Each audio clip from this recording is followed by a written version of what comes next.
अस्सलामुअलैकुम प्यारे दोस्तों। मर्द ने हमेशा औरत को नरम व नाजुक और हसीन लिखा और औरत ने जब भी लिखा मर्द को जालिम ही लिखा। असल में जिसको जैसा मिला उसको ऐसा लिखा। औरत मोहब्बत के बग़ैर आदी होती है, जबकि इज़्ज़त के बग़ैर औरत औरत नहीं रहती।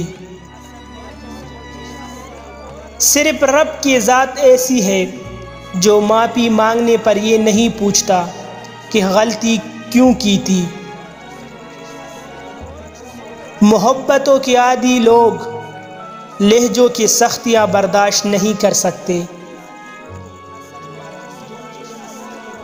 खुदा ने चीज़ें इस्तेमाल करने और लोग मोहब्बत करने के लिए बनाए हैं, मगर इंसान चीज़ों से मोहब्बत और लोगों को इस्तेमाल करते हैं।